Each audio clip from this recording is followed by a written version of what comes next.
Hey guys, it's me Mitch and welcome back to another video. So it's 5:20 a.m. here and I'm about to start my class. And just like I said, arrange ko sa sala magklase every morning kaya nangatulog pa man ang akong mga sakop and para di ko makadistorbo. And since this is an audio class, so no worries sa jud kaayo kay way makita sa background. So after my class mo idlip sa lang unta ko, but then again wala na lang ko ning balik og kato kay basin og dugay na pud ko makamata and nagdigamo na lang pud ko. So fast forward, manglakaw dayon pud mi karon si Austin na mangihatod siyang school and kaming duha ni Ada na apod mi lakaw. And when I tried to look outside, so kinadaghana na jud po na akong silhigonon. Like almost a week na jud po kung wala nakapanilhig ani tungod sa kainit sa panahon. And as you can see, there is akong gardening laos na jud ang ubang mga tanom kay lagi tungod sa kainit. Of course, because it's summer, burning June na ganiting uwan na pud ni siya. But we all know nga ang kainit karon grabe na jud kaayo kay perti na jud pong duutan na to. Mao nang let's keep hydrated everyone. So fast forward, nihabot na pud mi sa school ni Austin and amo ra pud siyang gihatod dere and then nakaw na pud mi dayon. And very fast forward ning uli na pud mi ni Eden dere. So kay hapit naman jud pud niting paniod to, so motong pag-uli na mo wala sa ko na nilihig, but then nagandam sa lang jud po ko sa akong lutoon kay basin yag maabtan ko ni GP ani Austin and then wala pa ko kaluto. So for today's video, magluto ra gyapon ko atong gibalik na ho nga pagniagi katong chicken and something like that. Kay maora poy feel na kong lutoon karon. And also dali ra pud siya lutoon kapoy gid sige hunahuna no kaning maudtog unsay na pud ipaandam nila.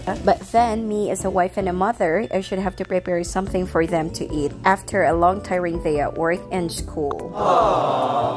Besides, wala naman po tayo laing choice, kita na magyapoy mo luto.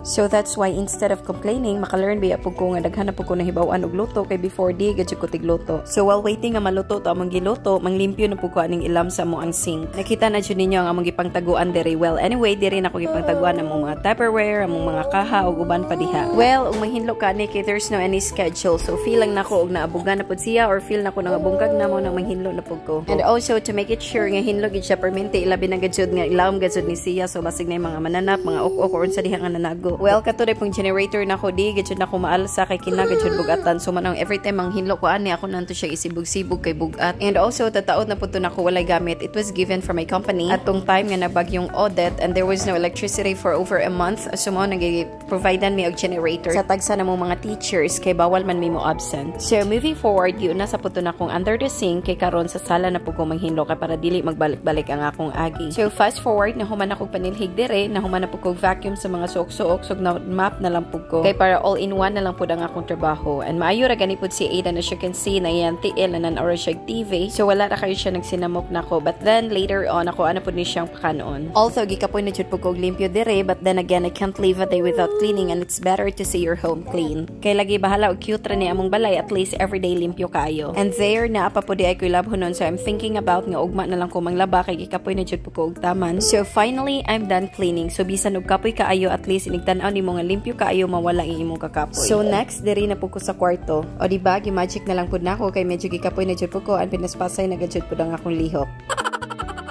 So pagkahapon nagpahuway na pud ko an si Aiden gadwa-duwa ra pud iyaha. Anyways, pagkagabi ide ay pud kay ni dong ang mga bandmates ni JP and dato na lang pud namo sa bagi pakaon, so maning gasugba sa pud ko. So bangus og noko sa akong gisugba dire. Anyways, that's all for today. Thank you so much for watching. Till the next video. Have a great day. Bye bye.